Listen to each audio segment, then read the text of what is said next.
So, Doctor. Will they turn this off? Is that I turn. been doing science for long? Turns green. No, just kidding. Just kidding. Yeah. I think. Can I be a little louder than that? Whether or not it seems as such, I actually have a sensitive voice, so a little louder, even if I could. Thanks. Okay. Good. Mm-hmm.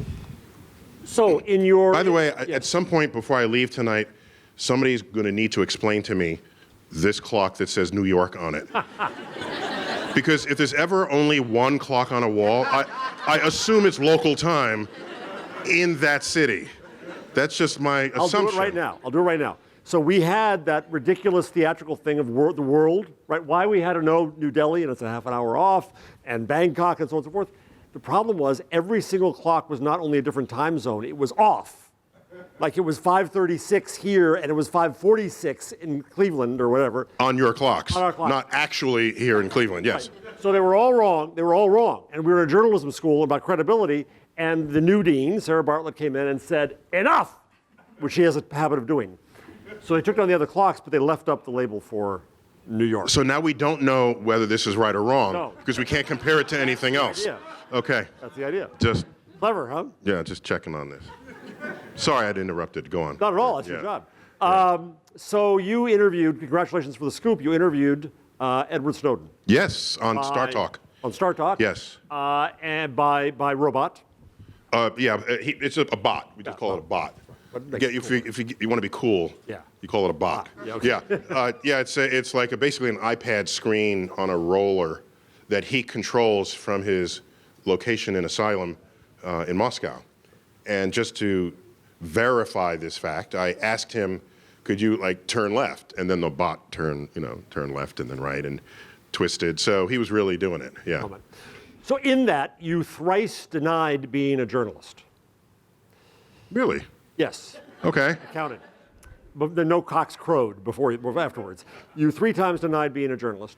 Yet here you are in a journalism school, and we've just given you an award, to which you might say WTF. But let me just for a second say, from my perspective, why I think it's important that we gave you an award in innovation. Because you, By the way, I was deeply moved when I got the call. Thank Just so you know, I didn't take this lightly. It's like in my backyard here in New York, and I had all the right factors for me to feel good that this is the right thing to do. So Thank you for doing this. And CUNY is a wonderful institution to support me. Thank you for that. So I think that it was important to me and us to reward you because you are very good at explaining things, which we need. But more important today, even more important today, is that you bring facts into discussions that badly need them. So, talk about you as a scientist and your view of journalism for a moment. You really want to go there? Yeah. Exactly why you're here, yes. Okay, so I cannot speak intelligently about journalism in general, but I can definitely speak about science journalism. And a couple of things. I once was a guest on a panel at one of these journalism conferences in one of the big hotels in Midtown. And I posed the question, why is it that you have this dual ethos? Well, I had many issues that I had to get off my chest. But one of them was, if you're profiling someone in an article, it's journalistic ethos that you not show the person the article. Yet, you also want to make sure you don't get anything wrong. But apparently not showing them the article is a greater ethos than not getting anything wrong. Because 100% of the time I'm journalistically profiled, something is wrong that they don't know is wrong, or they could have been corrected instantly. Or they thought something else might need to be checked. And that's what they sent to me, but not anything else. And I'm thinking, what do you care if I read what you wrote? Why do you care? And suppose I do complain. So what? Just print it anyway. Who cares? You're going to anyway. It doesn't matter, right? So what the hell are you all afraid of? Just if you care about what's accurate, people, it's weird. a journalist comes into my office, sets down the tape recorder, says, do you mind if I record you? You know what my answer is 100% of the time? I said, do whatever is required for you to make an accurate story of this conversation, okay? And if you have to record it for it to be accurate, then do it. Do it, okay? I know about the fallibility of eyewitness testimony and all this, and scribbles on the flip thing, that they're record the thing, all right? Then maybe something will come out right. And then it's more than that. You started this. Didn't I say that? Then there's fact checking, and then there's impression checking. People, I don't know journalists who impression check. What's an impression check? You write a sentence that is factually accurate, but 9 out of 10 readers will think something other than what you intended by that fact. Like you're an atheist when you're not. For example, I have a better example than that. You ready? There was a profile of me in the New Yorker. Okay? And it was in their big issue, their like Knickerbocker issue, you know, with the dude, you know, that's the one issue a year, and it's a double long issue. It stays on the shelves for twice as long, all right? So the reporter had shadowed me for months, and in the last day decided to ask a question. They said, so, did you grow up in a religious household? And I said, well, our family was Catholic. You know, we kind of sort of went to church. And then that ended pretty much like late elementary school. We became Ashes and Palms Catholic. You know, you just go pick 2 holidays and that's the one. And it wasn't really, my mother was a little more than the rest of us, but it was not a factor in it was not an explicit factor in anything that went on in the household. At no time did someone say, well, what would Jesus do? Or God will not look high. That never happened, okay? So in the article, it comes out, it says, Tyson had a devoutly religious childhood, okay? Because I said my mother was more religious than the rest. And so what's your impression if you read that? You will have the wrong impression. So the fact that I went to church every weekend until I was 7, to a reporter sounds like it's devout, when that is... Well, that's how heathen he was, I guess. It was a she. Yes. Sorry. Got me.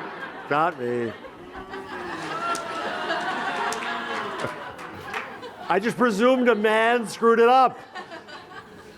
That's kind of okay getting out of that one. Yeah. You dug halfway out of that hole. So I'm concerned about impression checking. And there were more examples of this. For example, someone wrote a blog based on that article, and the title of the blog was 10 Things I Bet You Never Knew Were True About Neil Tyson. And he based all 10 things on that article. And the reason why you never thought they were true, because they're not true. Right, okay, so that's another. Now, another point, no, we don't even have to talk about that. I just put that under the bridge. Here's what I want to talk about. There's a journalistic urge among science journalists to hang out in the coffee lounges of, I'm stereotyping this, but the sense is correct. Hang out in the coffee lounges of science departments, or in the science workshops where people are reporting the latest results. Or you hang out at the editorial offices of Nature magazine or Science magazine. And a research paper gets published that conflicts with previous work, or comes out with some new idea. The journalist reports that as truth. That is not a scientific truth. One research paper, refereed and published, does not make a scientific truth. We have systems in place that establish scientific truths, and it is not ever a single paper. Somebody else has to verify that. Somebody else has to check it. Somebody else has to do a different kind of experiment looking for the same phenomenon, a different way so that they don't duplicate what might be the error in your designed experiment. Once this happens, then you have an emergent truth. And so people don't actually, because of this, people don't actually understand how and why science works, which I think is why you have people throwing snowballs in Congress, all right, on the floor of the House of Representatives, and you have people hearing, oh, cholesterol's good for you this week, it's bad for you next week, it's going to be good for you in a month, thinking that scientists have their head up their ass. Okay. When in fact... It's the journalists who do. Well, no. So it's how you report. Okay, but this is where I want to go. apply. The reason why the results change each week, because it hasn't settled out yet. So don't report it as true. So apply, this is where I really want to go. Sorry, Apply I'm screaming. Sorry. This is what we want. This is what we want. He started that. I was calm before that began. Go. Get an award, now you're all upset. Right, okay. Apply the scientific method to journalism. What would journalism be like if scientists ran journalism? You would compose sentences differently when reporting on scientific information. You would be more candid about the uncertainties in a result. I prefer the term uncertainties rather than errors. Errors is the official scientific term, but the public doesn't understand that. They think we made a mistake. So they're just uncertainties. We've come far because now uncertainties are reported in polling statistics, margin of error plus. So that was a big achievement, I think. And that's in recent decade, last 15, 20 years. Before then, it was just the poll number, okay? And there's an interesting phenomenon, by the way. If we're running against one another and I get 52% and I get 50%, you get 48%, 2% undecided. And it's a 2% margin of error, statistical dead heat, they say. Yes. A month goes by, another poll gets taken, I'm 51, you're 49, 2% margin of error. So we do this 10 times. Here's an interesting fact. If every one of those times we are within 2 percentage points of one another, the journalists would say, statistical dead heat. But if I win 9 out of 10 of those polls, I'm beating you in the next election. Because if it's actually a statistical dead heat, half of those polls would have me winning and half would have you winning. But if I'm consistently winning a too close to call poll, I'm winning. I'm winning the election. Yes. So these are subtle statistical points that I don't know if it's taught in journalism school. Are journalists taught statistics? I'm betting not, because otherwise how you interact with numerical data is missing a fundamental part of how we interpret numerical data. If journalism were more evidence-based, which sounds ridiculous because you think that's exactly what we are, but science prides itself on evidence base, right? What standards do you then set for what you report as true? Okay, so for example, you're interviewing me, and let's say I say all these things, and then I say one thing that sort of implicates me in some way, and it negates everything I previously said, okay? What do you do as a journalist? I know what you do as a journalist. You're gonna go with that lead story, okay? He didn't really believe this all along. He told me, here's the tape. Well, whether or not that's actually true, why does my one statement out of 10 become the one that you assert is true rather than my 9 statements out of 10? You're making a philosophical judgment call about the relative valuation of actual statements I make. And maybe you shouldn't be the one doing that. Maybe you should come back to me and say, what is the truth? These two conflict. And I'll say, this is the truth. Then you report that I say it's the truth, whether or not it actually is, but you have me on record for saying it, and if investigative journalism finds out later that I was lying, then I'm putting myself at risk. But that's different from you asserting that one statement that differs from my other statements is the actual truth. So the beauty of you don't have the access to knowledge to assert that. Yes. But the beauty now is you can go around us, as you do, and talk directly to the public.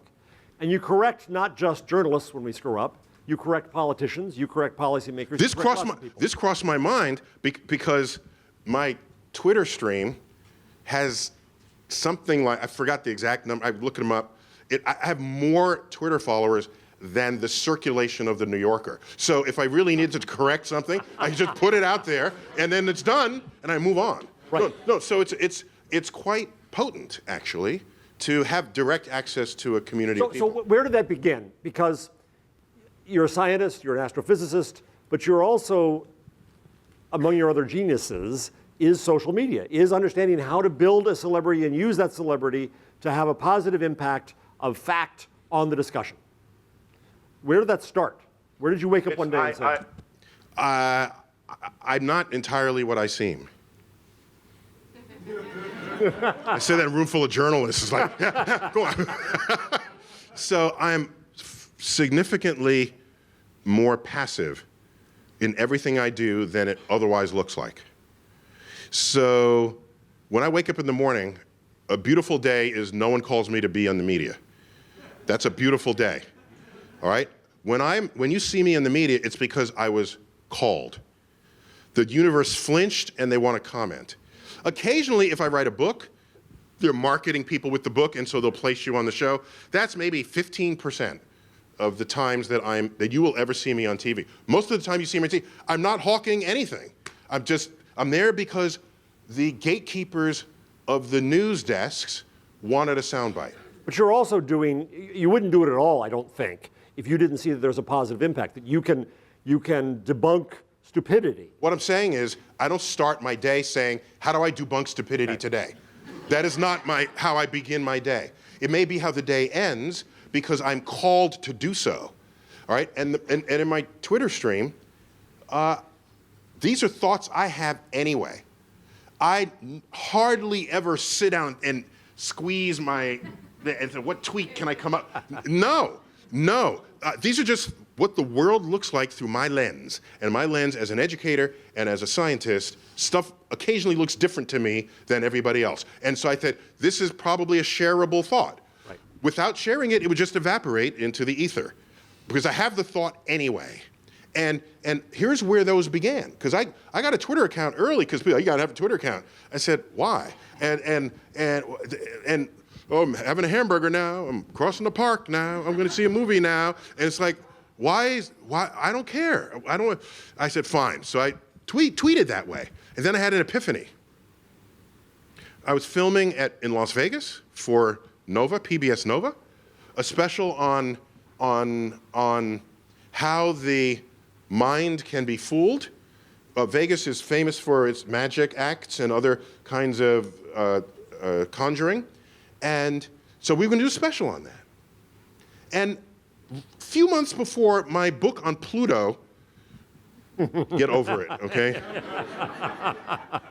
On Pluto's demotion had just come out, all right? Because I was implicated in the demotion. Murder, I think, is more. Yeah, but no, I was an accessory for sure, but I didn't pull the trigger or anything. So here's where it all began, my Twitter philosophy. So I arrive at McLaurin Airport, and I do the vain thing you do as an author. You go to the bookstore to see if your book is on display. Is it just edge on or face on? Is it in the front or in the... And you move it. You do the vain thing. All right, so I go into and it was a real bookstore with section headers, not like Hudson Books that just has mass market bestsellers. So I look for my book, can't find it. So I go to the front desk and I say, excuse me, where's your science section? And they say, I'm sorry, we don't have a science section. And my first thought was, wouldn't want any rational thinking going on before you go gamble, okay? So I said, that's a tweet. I said to myself. So I tweeted that, and people were mind blown. Oh my gosh! And so I said, well, I have these thoughts all the time. Let me just start tweeting those. And another one was, I'm sitting at a red light, and I see the red light, and I say, and I had a thought. And I tweeted this thought. You ready? If human blood were based on copper instead of iron, turning the blood green, I wonder what color the stoplight would be. Because we associate red with danger, right? Right. Why else is it red? Because we don't want, red is bad. If some red came out of you, that's bad, right? Oh, you don't want, that's not, right? Okay, so, but people said, mind blowing. And so I said, wow, people like resonating with this. Because these are just random thoughts. And so they go out because I have them anyway, and the work that I put in is tuning them so they fit, you know, and they have some rhythm, but the idea is already there. And that, to me, that's even more passive. Yes. I'm not But it's yearning. an asset you have. Huh? It's an asset you have. You now have an audience. You have an audience larger than the friggin' New Yorker, and that's a, that's can I a tell you tool. something? Last week, shh, don't tell anybody. Last week, for like a couple of days, I had more Twitter followers than Donald Trump. Whoa! Oh! Oh! So I quickly screen captured that because I don't know how long that would last.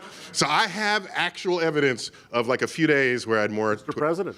No. But for me, that was more. I don't get big-headed about that. I'm delightfully shocked. Well, no, wait. I'm delightfully shocked that science can have that level of following that rivals important politicians. And so what a statement that is about the world, and I think there's hope for science literacy going forward. Exactly. So there's a responsibility because when you wake up in the morning not intending to correct the world and you see the legislator throw the snowball in Congress, do you have this urge to say, I've got to tell the world how wrong that is? No, because what I'd rather do is teach the world how and what science is, how and why it works, and educate them so that they can interpret what they just saw. They can be curious about what they just saw. Education, I think, at its best, is not telling you you're wrong or even telling you you're right. It's teaching you how to be curious so that you know how to find an answer. And so if I tell you that if you rub these crystals together, it'll heal you, and you say, oh, wow, that's great, give me them, I'll buy them. You say, well, that's stupid, right? Or if you say, that's ridiculous, get out of here, you know, that is equally as intellectually lazy as it is to accept them. What takes more work is questioning it. Where do they come from? What are they made of? What's their chemical composition? Where did you find them? What tests showed that what you're... By the time you ask, the person's gone. They're not going to sell it to you because you asked questions. So the point is there are people who are being handed their opinions. They're being handed their points of views by people who they do not know how to question. And those are not the seeds of an informed democracy. In fact, that's the beginning of the unraveling of an informed democracy. And the moment somebody's opinion is handed to everybody, that we know what kind of governments those are, and those are not free societies. Those are free societies where your thought is controlled by people. And so no, I don't fight that. I just teach people how to think about information. You have many tools. Jennifer was suggesting I bring this up. I was going to. Humor is one of your tools, right? On your podcast. I think the universe is hilarious. I agree. You have comedians on your podcast. I'm going to plug I was honored to be on an episode, and I'm going to tell you this honestly. I don't need to suck up to you now. You're here. By the way, that means that everything else you said up till now is not honest. Bullshit. If at this moment you must clarify. Bullshit. Okay. I have never Just to be clear. I've never had so much fun in front of cameras as when I was with you, and you make knowledge fun and funny.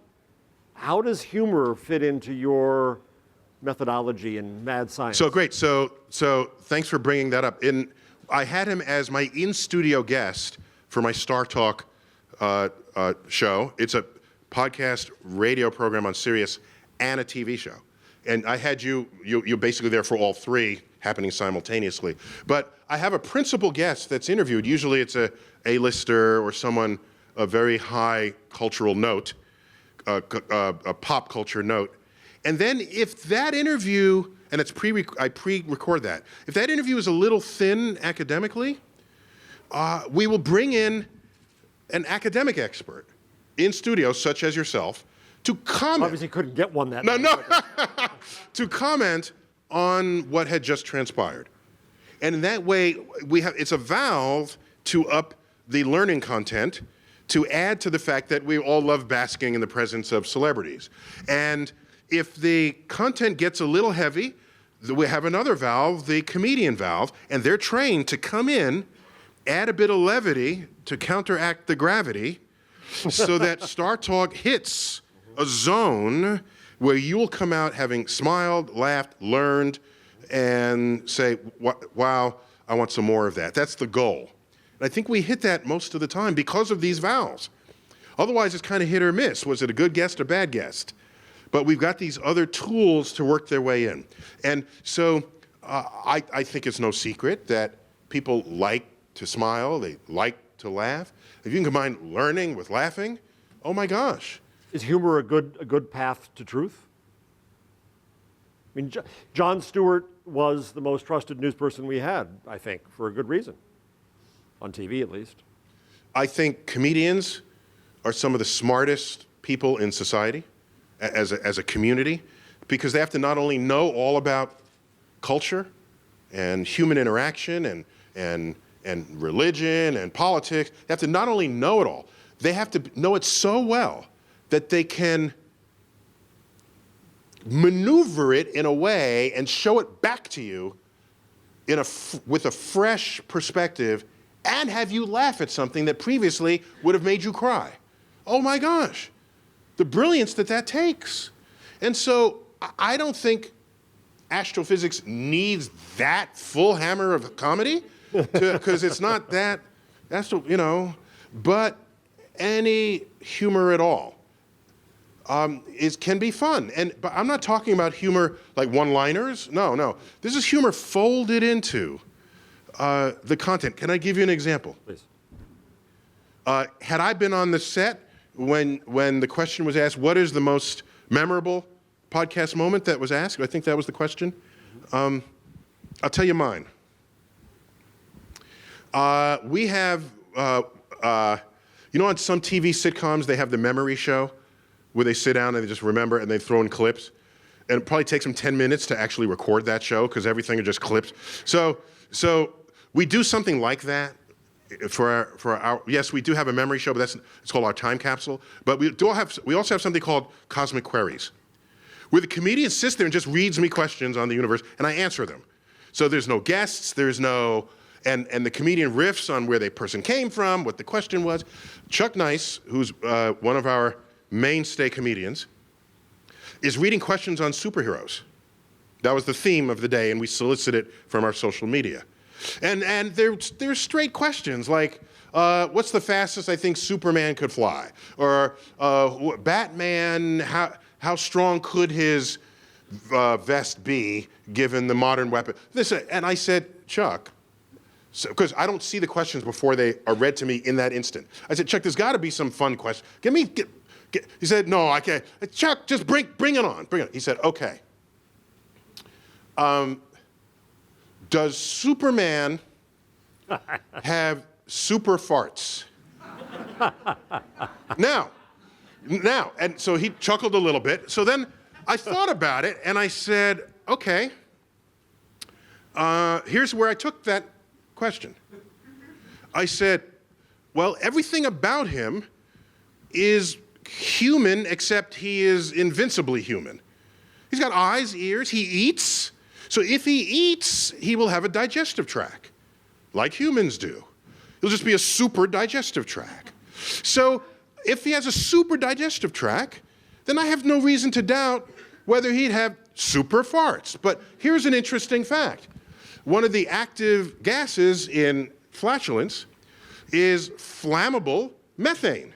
That is the waste gas of microbes that undergo a metabolism where there's no oxygen. Anaerobic bacteria give off methane. And deep in your digestive tract, there where the sun don't shine and never shine, there is no oxygen, okay? So it gives off methane, that comes out. And methane is flammable, which started the old thing about that you can light your farts. And so then I said, wow, so if that's the case, Superman could ignite his farts and create a flamethrower, and it'd be a new weapon of his. Or propulsion. Okay, no, he doesn't need propulsion because he can fly. Yeah. Right, so we're talking about a new tool in his arsenal. He has X-ray vision. He can also use his vision to freeze things. Now he can use his farts to ignite things on fire. And so we both, Chuck and I, are imagining Superman pulling down his pants and using his X-ray eyes to ignite his fart. And now, this is a vulgar conversation, but out of this, you learn that methane is flammable. It is in your digestive tract, and if you have enough of it, you can make a flamethrower. It is all the science in there, and he was tearing. I made him laugh, and he's a comedian, and I made him laugh with this real analysis of what might have otherwise come across as a joke question, and I think that was a golden moment. You could also write the script for Howard Stern's Fartman. Oh, I'm okay. Yeah, Okay. yeah, Well, yeah, we'll find that's that. his superhero. Okay. So I wonder if his digestive system is so completely efficient, is it possible that Superman doesn't shit? He would have to also digest cellulose, and if he's human, he's a Superman. No, he's not digesting cellulose. No. Oh, yeah. All right. Yeah. All right. So you're not afraid of pop culture either. You've been on one of my favorite shows, Big Bang Theory. The Big Bang Theory. Yeah, I had a cameo on that. Key and Peele. And I told him I can't act, so don't make me emote. Don't have me fall in love. Don't have me get angry. and so I said by prior agreement that whatever I say, let the sentences that I utter, because they're scripting this, let them have the word Pluto in it. Because there is no sentence with the word Pluto in it that I have not previously spoken. And that way I have some chance of being convincing. And so they scripted an entire exchange with the other cast members on Pluto. I think I was still kind of below average there, but they throw you a bone if you're a cameo, right? You know I'm not an actor, I'm a scientist, so you give me a little acting latitude there. And how was it to be parodied, Key and Peele?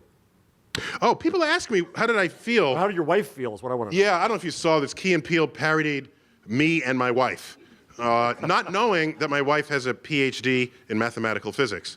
They did not know this. So Key and Peele are dressed up as me and as my wife, and my wife comes up to me and says, "Neil deGrasse Tyson, you haven't taken out the garbage yet." And I stand there and I say, but in the multiverse theory, there could be a parallel universe in which I actually have taken out the garbage. And we don't know at all times by the quantum uncertainty principles which universe we might be in. So that in fact, this could be the universe in which I had taken out the garbage. And my wife goes, "Oh, wow, okay." So there's a series of these where he basically gets away with murder, right? But cosmoses his way out of the responsibilities. And so people say, "Well, how do I feel?" And I say, I don't feel. I don't invest emotion in what artists do.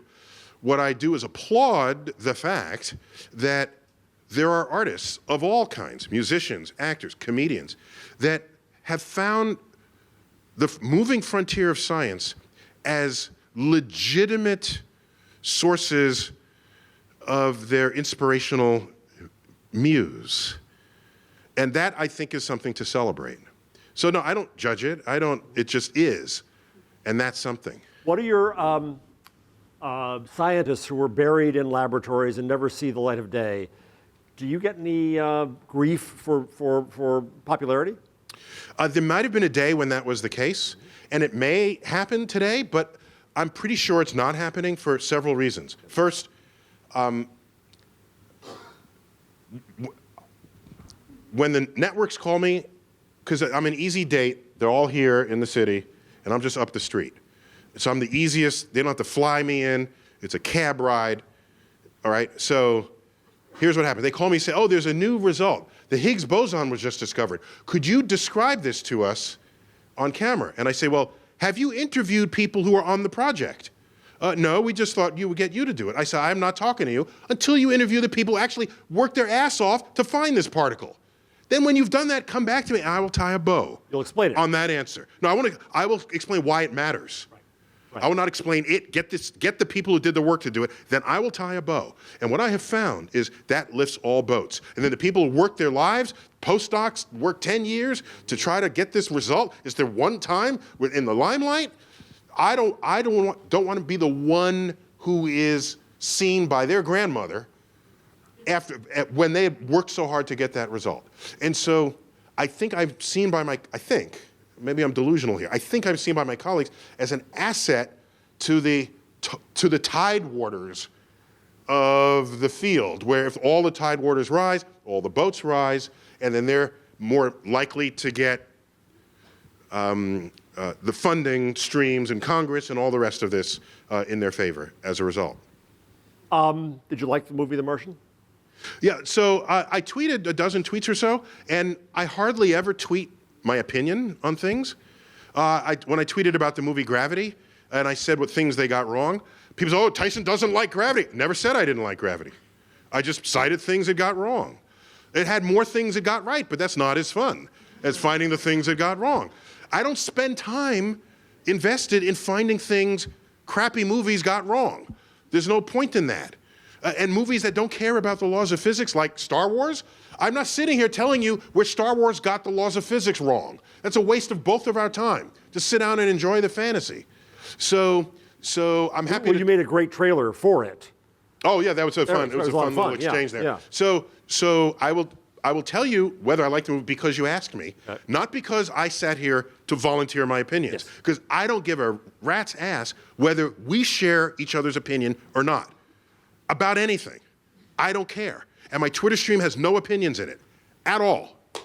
I mean, if there's one in 100 tweets will smack of some opinion of another.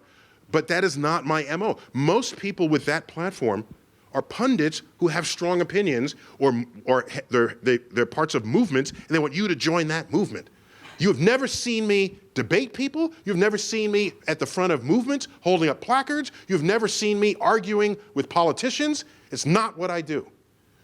And where do the politicians come from? They come from the electorate. Don't complain about the politician. We had Benjamin Carson recently saying it's in his video log. It's that evolution is a fairy tale, okay? And so this is not a particularly scientifically literate posture. And so do I get angry with him? He is representing voters. In a free society, people can vote for wherever they want. If they want to vote for someone who thinks that evolution is a fairy tale, that is their right and it is their privilege. As an educator, I will alert the electorate that if you want to think that evolution is a fairy tale, that has consequences to the economic health of the nation in which you live. Because innovations in science and technology are the engines of tomorrow's economy. If you want to accept it as your religion, that's fine, but you swap it into your science class, you are undermining the role that science plays in the economic, physical, and it's the three things: security, health, and wealth of the nation. You will undermine any hope we have for improving those three conditions in this country, because science gives us those. And then I go home. I just gave you information. It's an if-then. If you do this, this will happen. It's not do this because I say so. Don't do anything because I say so. That's cult building. The science is the star. The science is the story. I want to come back to questions. Wait, you didn't talk about the goal. She wants you to talk about the Bengals game. You see, this is like in my childhood when I went and got haircuts. I never do sports. My dread moment of childhood was that the barber was going to say, "How about them Phillies?" And I was going to say, So I have no idea what the story is. Please tell us. Oh. So they say, "How about them Phillies?" You say, "Well, I don't follow bowling." Is that, yeah, okay. Yeah, that would be the evidence that you're completely clueless. All right. Un-American. So if you count yourself as a journalist, an academic journalist, and most people in the United States care deeply about their local sports teams, and you don't know anything about them, yet you want to communicate with those same people. This is not good. I'm a Jets fan. Do I get enough sympathy for that? No. Okay. It's not. I think you need to know what's going on in the heads of people. Yeah. Otherwise, you're lecturing to them. You're not communicating with them. And so, by the way, I'm not a big fan of football, but I know the sport. I know the rules. I can name teams. So I have some basic communication skills in most of the sports that matter to most people that I'm communicating with. Okay, so I'm between two programs on TV. There's like a half-hour gap, and there's like a football game there, and it's like they're going into overtime. So you can't not look at the overtime, because it's sudden death overtime. So it's the Bengals playing the Seattle Seahawks. So I'm watching the game, waiting for my other show to come on, and finally the Bengals come within field goal range in one of their plays. If they make this field goal, they win the game in a sudden death score, okay? It's a 42-yard kick. So the kick goes, and it's sailing through the air, and here's the two uprights, and it bounces off the left upright and then goes in the goal, and then it's a score. And I said, whoa, 42 yards? the Bengals Stadium in Cincinnati. It's at this angle. Oh my gosh. That kick was aided by the rotation of the Earth. Earth's Coriolis, so I tweeted this. Earth's Coriolis force shifted the path of the ball by 1/3 of an inch, which when you are a round object bouncing off of another round object, the pole, 1/3 of an inch can make any baseball player knows, if you're like 1/8 of an inch above a point, you ground out, 1/8 of an inch below, you pop up, right on the money, you hit a home run. These things and so 1/3 of an inch, had it been to the left, it could have easily bounced forward because of the curve of the pole. And so I just tweeted this, and I said, it was at Bengals, because then I knew that somebody would find it. Because if I tweet at the Cincinnati Bengals that they just scored because the rotation of the Earth helped them, yeah. So I put it in, and then I went home. I would later learn that like all the sports outlets picked it up. And it's just fun. It's the universe juxtaposed with pop culture. That's what Star Talk is. Amen. That's what I do. Mike, questions, arguments? I'll turn it on. Yeah, I have one more question. Actually, my boss had a question. Tell us as I go to the back, right back there. Yes. How did you get the Snowden interview? Big deal, big scoop. Good. Snowden. Yeah, Snowden. How'd you get it? I got people. These are my sources. I cannot divulge. Now I'm being a journalist, right? I can't divulge my sources. Was it your idea or his idea?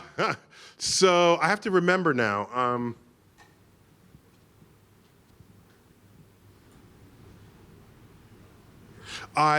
We learned that he was being handled by the ACLU, and so we gave a call to find out, and we heard that he could show up on a bot. So we just gave a call and say, is this something he'd be interested in? And where's the woman? There she is, who said no, where did she go? I can't see her. She here? She's still here? Okay. She said the music to your ears is when someone says she knows you're not her biggest fan, right? So that means the interview's in, okay? Even better than that is ACLU telling me I am one of Snowden's biggest, Snowden is one of my biggest fans, or whatever that sentence goes, that he's a big fan of my work. And if he's a fan of my work, then he's going to know what we do, and he's listened to previous podcasts. And so that made the setup of that interview very easy. And they knew that the interview would not be sensationalist. It wouldn't be quickly. So they arranged it.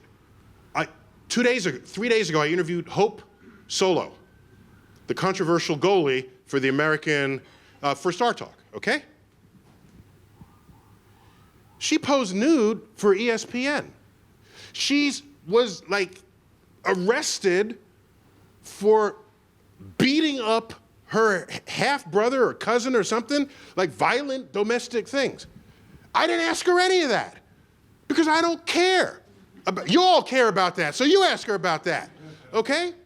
I did. It turns out she's a geek, and so we talked geek things, and she's a fan of Star Wars, and I told her there's no physics in Star Wars, and so we got that. And I talked about the precision of kicks and blocking, and can she reach the upper corner? And we talked about timing and reflex rates, and all the rest of the things that I think other people don't have a conversation with. So what has happened with Star Talk is that there's a community, there are people who have come to learn that they can come and have a different kind of conversation than that they would otherwise get from a journalist who was duty-bound to talk about when she posed nude for ESPN. Even though we already know what the answer is. Yeah. Question. Dr. Tyson, love your work, especially with Eugene Merman. I think you guys are great together. The guy is as so witty funny. a person as exists in this planet. So funny. But my question revolves around a topic that's come up in the show a couple times, in planet hopping. And I'm really interested in the Fermi paradox, the type 1, type 2, type 3 civilizations. Now, with what we're doing to our environment, which some people choose not to believe, do you think it's ever possible that we're ever going to get to the point where we're able to planet hop off the Earth? Or are we damaging ourselves too much to actually do that? Yeah, that's a great question, which kind of came up last Friday, a week ago, on Bill Maher. I was on Bill Maher last Friday. It came up right at the end of the session. So I'll reprise that for this question. You can't planet hop until you have a way to turn those to terraform those other planets. Mars would be the first best option here. And so there are ways you would seed the clouds, you'd find a way to trap heat, to warm it up, increase the density of the atmosphere. And we're not very good at this, but you can imagine a day when we are. All right, this would be a level of geoengineering where you can shape a planet into what you want. And then that'd be a place we can go when we trash Earth. However, my response to that is, if you have the power of geoengineering to turn Mars into Earth, then you could turn Earth back into Earth. Bravo. So, and whatever is the effort to geoengineer Mars and ship 1 billion people there to save our species, which is what Stephen Hawking wants us to do and Elon Musk wants us to do, that's got to be more effort than having an asteroid defense system, than having a foolproof viral protection system. It's got to be more effort than setting that up. It's got to be. I'm thinking. So defend Earth. That's cheaper than shipping 1 billion people to a terraformed Mars. I'm certain of it. Okay. Good evening, Dr. Neil deGrasse Tyson. Hello. Glad that wanted to applaud you or join the men and women of Medgar Evers College, another City University of New York campus, who thoroughly enjoyed your time there and asked the simple question, what would it take, how much lead time would be required to have you come to the other campus in Brooklyn, the City College of Technology, where they have a BMI for STEM. Because we've been talking about you, and we'd like you to come have a visit there on J Street. Okay, so thank you for that standing invitation. I average about 200 invitations a month, and that's kind of impossible to fulfill. And after severe triage, that's whittled down to between 0 and 4. And so most requests that come about, I just cannot. And if think about it, if I did all those requests, then that's all I would be doing. And the reason why they wanted me to come wouldn't exist anymore, because I would have no job other than showing up. So I welcome an invite, and there's a button on my website to put it through, but please have very low expectations for that. And people say, but how? But people, no, but so people say, well, we need you to come out so that people can see you. What, like I'm not visible in everything else I do? I just hosted Cosmos, for goodness sake, all right? It was on Fox, on a major network, on prime time on a Sunday night, and it aired in 181 countries in 47 languages. Don't tell me I'm not visible, all right? So if I have a limited time, that's where I'm going to allocate it, just for the greater service to humanity that represents. Okay. Hi. Hi. So I have a question about climate change and about changing people's minds. Because I find when people on the right, on the Republican Party, being against climate change is almost like a religion. And in general, I often wonder, how do you change people's minds when they see something and hold it so dear as an idea? Can facts really stand up to that? Yeah, so I think, I don't have a silver bullet answer for that, but I can address it. So one of the problems with science in schools is that we are taught science as subjects. There's history, science, English, Spanish. It's a subject. And then you learn stuff about that subject. But that's not really what science is. Science is a way of querying nature. There need to be classes on what science is and how and why it works.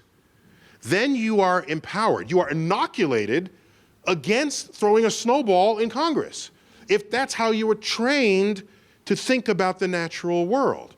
But if science is just a satchel of facts, well, I choose these facts, those are your facts, I got my facts, and those are your facts. And the idea that you can interact with this information in a fundamental way and extract that which is bogus and that which is not, doesn't seem to exist in the minds of people who have, and also, by the way, just to be clear, there's no shortage of people on the liberal left who are in denial of mainstream science, just as you have them on the conservative right.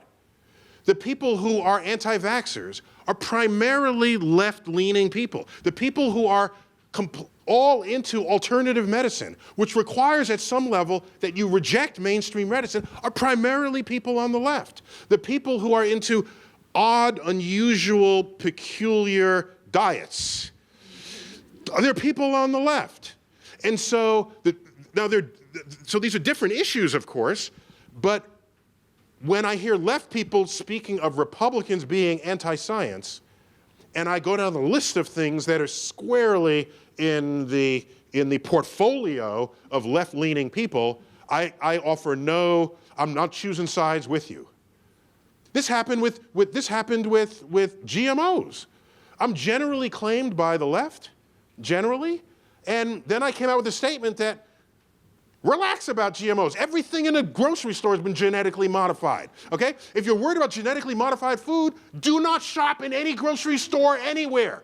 There are no fields of seedless watermelons growing anywhere. There are no herds of milk cows wandering the midst. These are genetically engineered organisms, and we've been doing it ever since the dawn of civilization. These are facts. And so then the left freaked out and said, oh my gosh, we now have to attack him, even though we don't really want to, but now we have to attack him because it's part of our religion that we have to reject anything a scientist does in a laboratory. And so, I'm screaming at everybody here, sorry. So let me. Find your left side. Right. So I think it comes down to, at the end, learning what science is and how it works. And then you're not stuck as an adult. People come to me and say, oh, how do I get my kids interested in science? No, they're not the problem. It's the adults who are scientifically literate, yet they're in charge. And they wield resources and power and money and opportunity. So what I try to do is not beat people over the head. I offer them ways of viewing the world. I think we have time for one more. Okay. You got your hand up first. So. Thanks. You give a very eloquent explanation of why we may not see people from other planets because maybe they came a billion. There's only a very short amount of time we're on Earth, so maybe they came a billion years ago. Maybe they'll come a billion years from now. So it kind of depressed me because I was always hoping I'd live long enough to see someone from another planet. Can you just explain that theory as to why it's? Oh, so you're worried that you will die before aliens come visit you? Okay, there are hallucinogenic drugs that can solve that problem. And your brain won't know the difference. So here's the thing. If you want to communicate with intelligent aliens across the gaps of space, you would use things that move at the speed of light. Radio waves have good sort of penetration properties of interstellar gas clouds and this sort of thing. All right, so now let's find a planet and send a radio signal. Well, that radio signal is going to have to arrive there at a time where they have not only intelligence, but technology. Suppose some other civilization was sending us radio waves and it arrived 200 years ago. Presumably, we would have counted ourselves among the ranks of intelligent creatures in the universe at that time, but we would have had no capacity to receive radio waves because radio waves weren't discovered yet. And so, in fact, if you want to communicate with a civilization, it has to be right in the slice of time where the life on that planet achieved complexity and intelligence and technology. And maybe technology is not a forever thing. Maybe technology escalates to the point where it becomes so dangerous that they render themselves extinct. So perhaps there's only a narrow window over which you could actually have a radio wave conversation with aliens.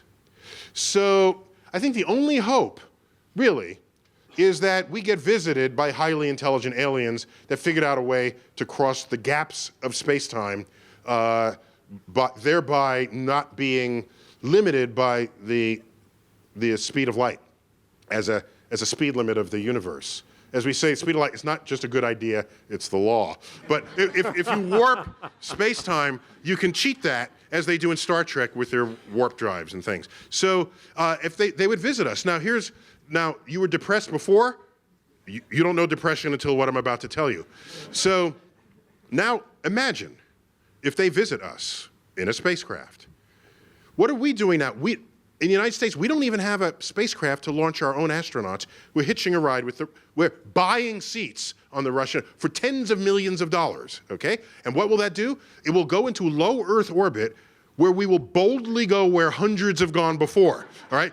That is the state of human space exploration at this moment. Now aliens come from the gaps of space and they land. Okay, I have two hypotheses, three. One of them is they have already landed, but they accidentally arrived during Comic-Con. And no one could distinguish them from any other costumes that were being worn. And then they left because no one cared that they came. So it's a remote possibility, but I'm allowing that in the probability of this. All right, so another possibility is that they took a good look at us and concluded there's no sign of intelligent life on Earth, not worthy of their attention. A third possibility, there may be more, but these are the three that I carry with me, is that they are so much smarter than we are. And by the way, what would that take? Not much. But what's the next closest animal to humans in intelligence? Chimpanzees, chimps. And what's the DNA difference? 2% tops? Yet, what's the most they can do? They can stack boxes and reach a banana? Okay, maybe they'll put up an umbrella, rudimentary sign language, maybe. Our toddlers do that. Our toddlers. So here's only a 2% difference in DNA, and the chimp is stacking boxes, but we have poetry and music and the Hubble telescope. So our hubris ends up saying, what a difference that 2% makes. What a difference that makes. Maybe that difference is just as small as the 2%. Maybe the difference between the Hubble telescope and stacking boxes is as small as the 2% indicates. Because now consider some other species, 2% beyond us, just as we are 2% beyond the chimp. What would we look like to them?